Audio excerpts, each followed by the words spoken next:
Olá, seja muito bem-vindo ao Resolvendo Dilemas. Estamos aqui no canal 14 da NET para todas as redes sociais, na TV Cidade, em Farroupilha.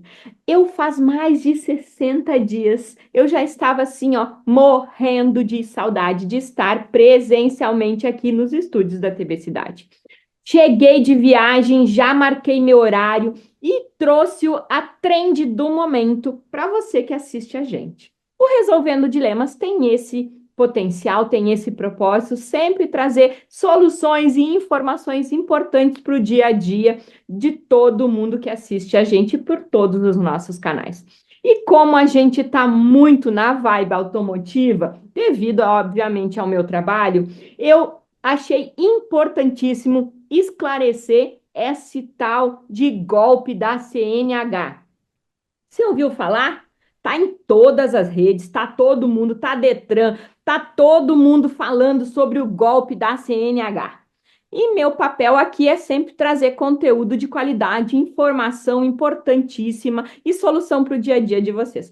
Por isso eu convidei a minha The Best, amigona, ó, mora no meu coração, a doutora Carla da Luz, especialista em direito de trânsito com expertise ainda mais em gestão de frotas.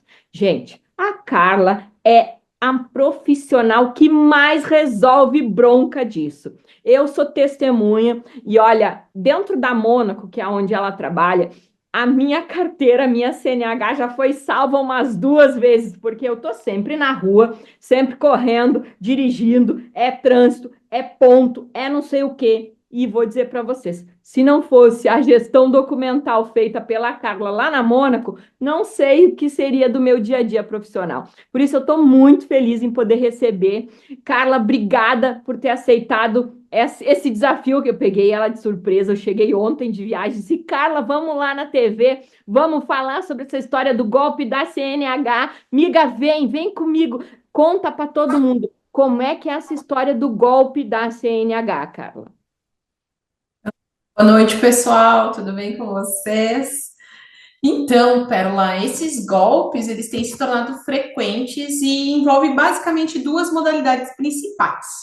A primeira, né, que está sendo divulgada agora em todos os meios, é o envio de mensagens falsas por SMS, informando supostos processos de suspensão e cassação da CNH.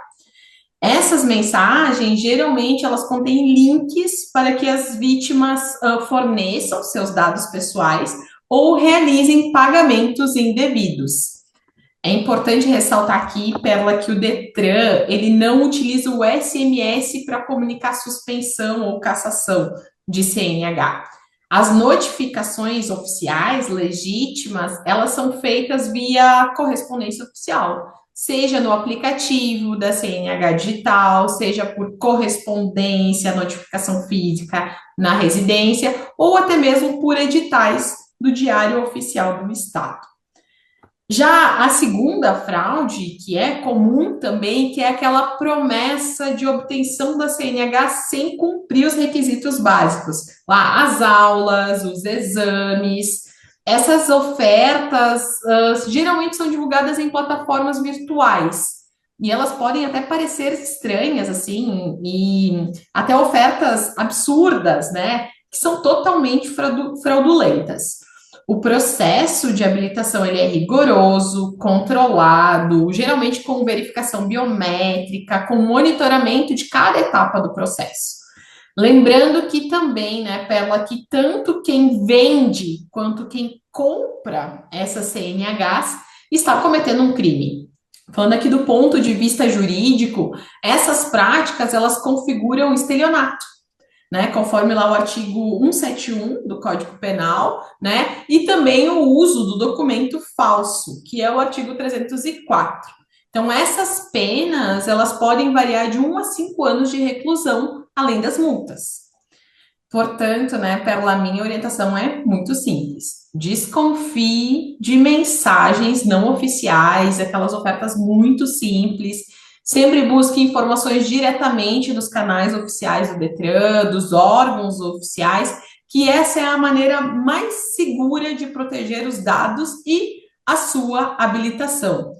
Afinal, a informação, a cautela sempre são as melhores armas contra esses golpes. Nesse nosso mundo tão globalizado e digital, eu acho que a segurança e a rigidez desses processos, né, se tornaram muito maiores. Eu acho que antigamente, muito antigamente, se tinha mais essa coisa do amigo, do conhecer quem faz a aprovação. Eu acho que existia um rigor menor, né? Hoje a gente sabe que até mesmo na prova de conhecimentos gerais, ali aquela prova inicial da CNH, é tudo filmado, monitorado, verificado.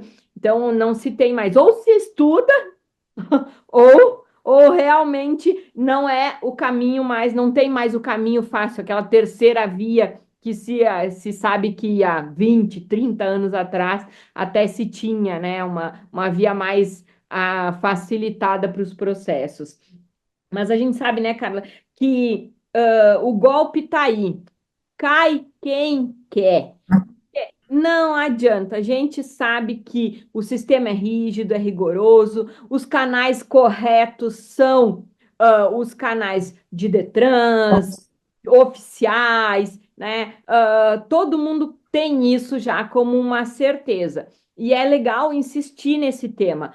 Você que está assistindo o programa, se receber um SMS, uma mensagem no seu WhatsApp, é golpe. Não é o meio oficial utilizado pelos órgãos públicos, tá? Eles vão ir direto na sua carteira digital, na CDT, ou então vão mandar pelo correio. Na minha época, eu recebi pelo correio. Lá era 2012, se eu não me engano, Carla, quando eu tive a minha carteira caçada. Será que a minha carteira foi caçada ou foi suspensa? Como é que é isso? Que diferença tem uma da outra? Certo. Vamos lá. A diferença entre a suspensão e a cassação da CNH, na verdade, é a gravidade, tá? As consequências para o condutor e os procedimentos previstos no Código de Trânsito Brasileiro, tá? São mecanismos, são medidas administrativas que visam aumentar a segurança no trânsito e corrigir comportamentos inadequados dos condutores, né? Então vamos lá. A suspensão da CNH é uma medida temporária, aplicada quando o condutor ele comete infrações gravíssimas, né, autossuspensivas, ou pelo acúmulo de pontos ali acima do limite permitido em legislação. É uma penalidade menos severa, com foco na recuperação, na educação do condutor. Então, alguns motivos para a suspensão da CNH, a gente pode citar aqui brevemente, é o acúmulo de pontos, quando o condutor ele atinge 20, 30 ou 40 pontos num período de 12 meses, claro que dependendo da gravidade da infração, né? E também infrações específicas, chamadas de multas autossuspensivas, que são alguns exemplos: dirigir sob influência do álcool, de drogas, recusar-se ao teste de bafômetro, exceder a velocidade em mais de 50% do permitido. São alguns exemplos de autossuspensivas, tá? E os prazos da suspensão, eles podem variar de 6 meses a 1 ano para aqueles condutores infratores primários, digamos assim, e de 8 meses a 2 anos em caso de reincidência.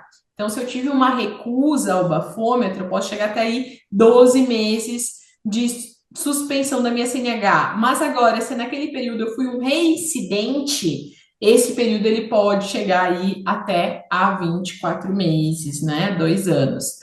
Então, qual seria a principal consequência da suspensão? A proibição do direito de dirigir durante um período determinado, que conforme a gente falou aqui, ele pode variar. E para ele voltar a dirigir, ele vai principalmente precisar fazer um curso de reciclagem e uma prova Foi para isso que reaver. aconteceu comigo. Então, a tua CNH estava suspensa. E, Vamos lá. e o meu Para a gente. caso, Carla, foi muito engraçado. Eu acho bem legal contar, porque as pessoas às vezes não têm essa noção. Eu tinha um veículo que eu tinha vendido não era mais meu, e a pessoa não tinha transferido o carro. E essa pessoa foi para a praia, ali na Rota do Sol, tá? E desconhecendo aquele pardal de 40, ela passou a 80 e poucos na ida e 80 e poucos na volta. Acima dos 50%.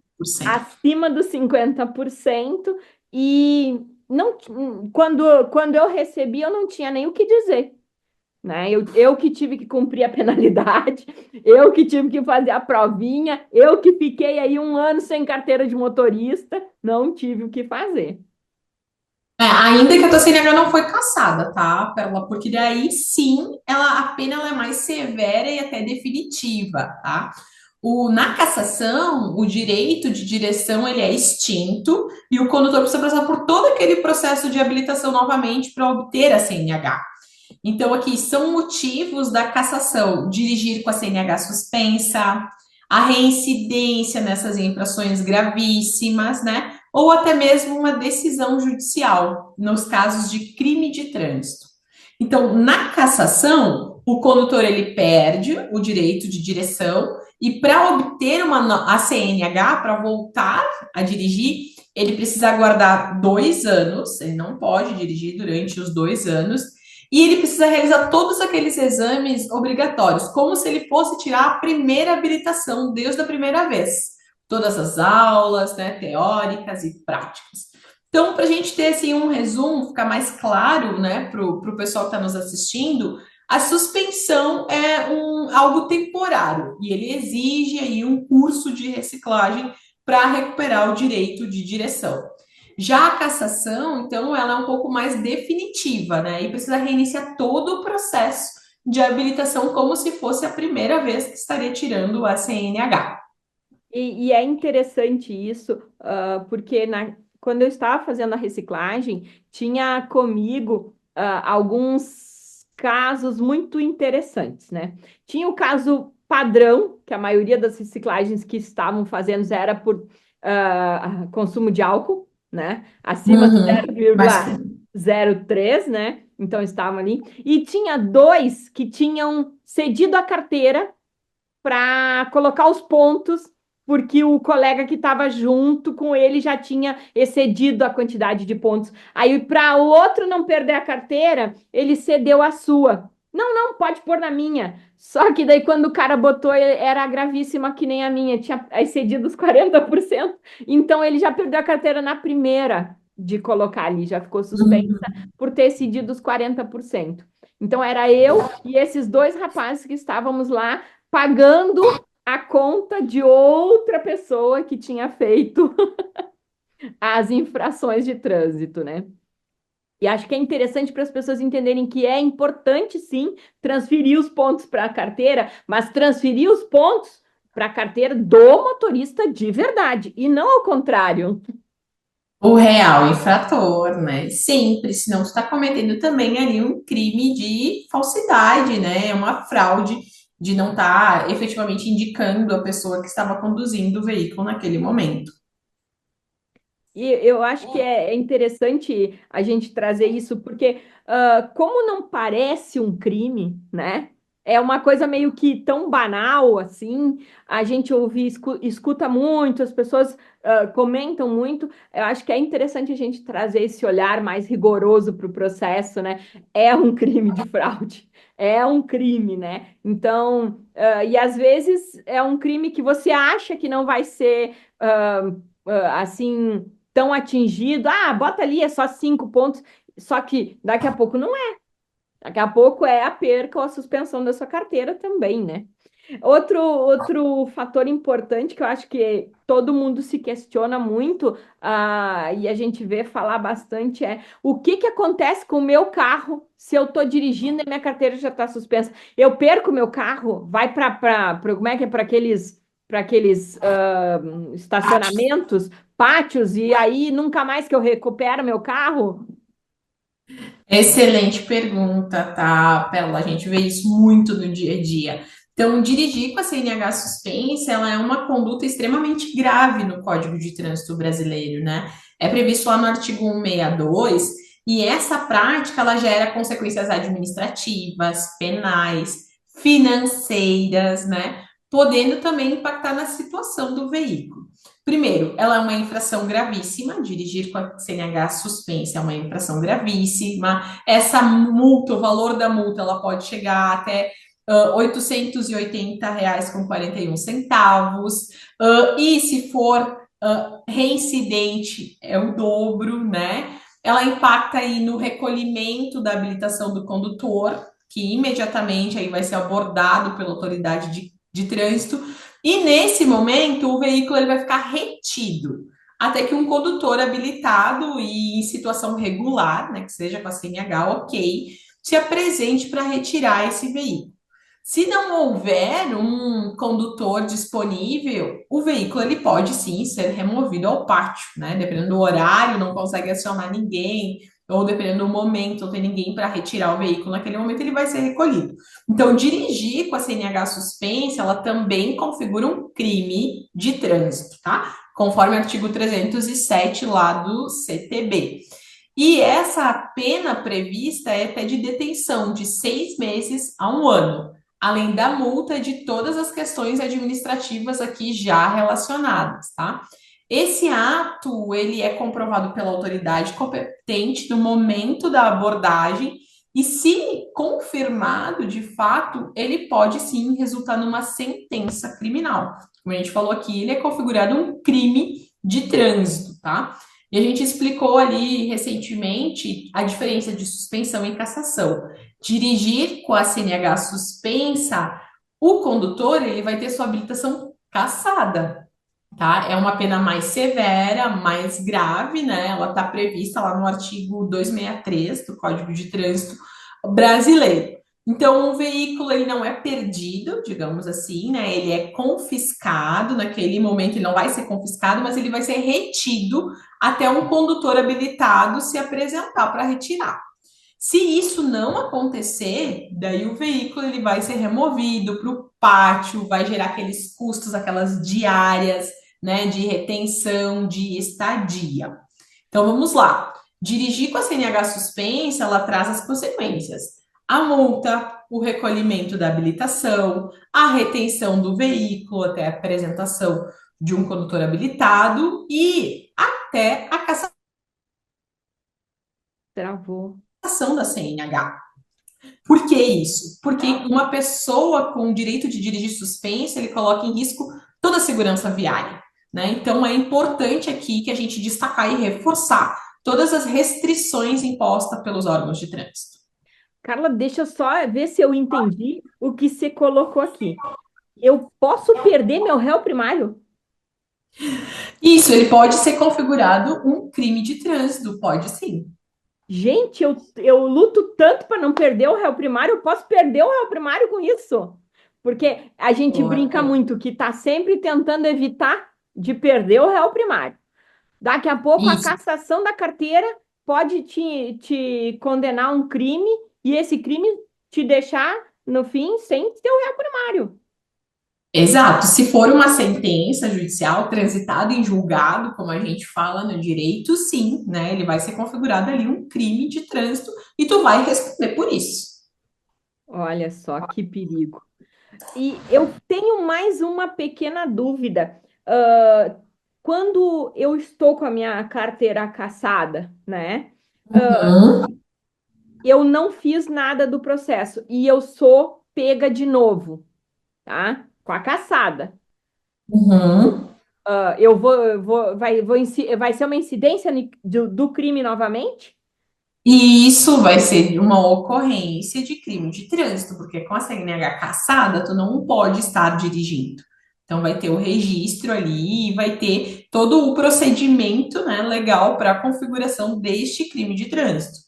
Por isso que as leis estão aí, são mais severas, elas precisam ser seguidas, porque senão a gente não teria aí um respeito, né, a toda essa segurança viária, todo o trânsito, colocando aí em risco a tua segurança, a minha segurança, de todos, né, os cidadãos. Por isso que a gente precisa ir respeitar essas leis e elas precisam sim ser mais duras, mais severas, né, configurando até mesmo um crime de trânsito. Sabe que eu acho que o brasileiro, a gente tem uma tendência ao jeitinho, né? Ao tentar levar as coisas, a não ser assim tão rigoroso com as regras. Eu acho que é meio esse nosso cultura, esse nosso aculturamento, né?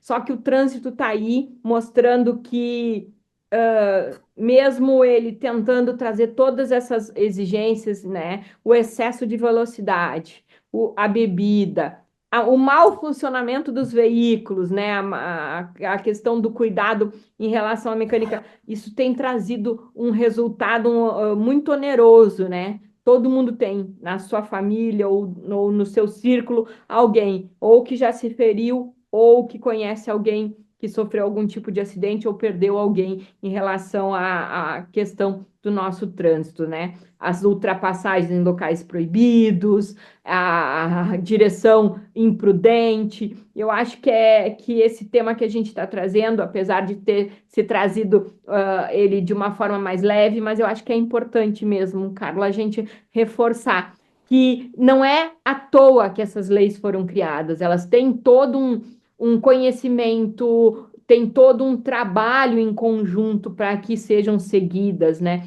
E o quanto isso impacta não só no dia a dia das pessoas, dos cidadãos, mas também no dia a dia profissional, né? Tu que está aí, que cuida de frotas, que está todo dia ali gerenciando empresas gigantes, saves gigantes em relação ao custo operacional da falta da conscientização, né? Acho que é bastante importante a gente trazer isso, o quanto isso impacta no dia a dia profissional de muitas pessoas. Porque eu, por exemplo, se eu ficar sem minha CNH, eu realmente sou muito prejudicada no que eu faço. Então é importante a gente ter esse zelo, esse cuidado com o nosso posicionamento, né, no trânsito e com essa coisa que a gente acha do não vai dar nada, né? Eu sou exemplo vivo. Achei que não dava nada deixar o carro no meu nome e deu, né? Passei esse trampo aí, essa dificuldade. Graças a Deus que já faz mais de 10 anos que isso aconteceu. E se não fosse aí a gestão da Mônaco, eu acho que talvez eu tivesse a minha carteira cassada, porque teve toda uma atuação aí muito importante para evitar todo esse processo aí e auxiliar a ser mais rápido a minha liberação. Carlinha, nosso tempo está no fim, vou te deixar aí disponível para sua frase, sua mensagem final a todo mundo que está assistindo a gente. E também, se você quiser deixar aí teu arroba para o pessoal entrar em contato, tirar mais dúvidas, fica à vontade. Tá, muito obrigada, Pérola, pelo convite. O mais importante aqui é alertar, né, os telespectadores por esse golpe. Aí a gente começou, tá muito em voga, né? Tá muito em alta isso. E tem pessoas que acreditam no processo. Então deixa aqui o alerta, né, para a comunicação ela ser por mecanismos oficiais. Se vocês tiverem qualquer dúvida, vocês podem me acionar também, se quiserem me seguir no Instagram, é Carla da Luz, né? E eu posso aí apoiar todos os condutores, tirar as dúvidas sobre multas de vocês, ajudar nos processos de suspensão e cassação, e o que precisarem, estou à disposição. Obrigada mais uma vez, Carlinha. É um prazer ter você no Resolvendo Dilemas. E saiba que aqui, tanto o Resolvendo quanto a TV Cidade está à tua disposição para trazer informação, conteúdo e outros momentos que você achar importante ou pertinentes, por favor, nos acione. Vai ser um prazer receber você. Então tá. Até breve, pessoal. Beijo!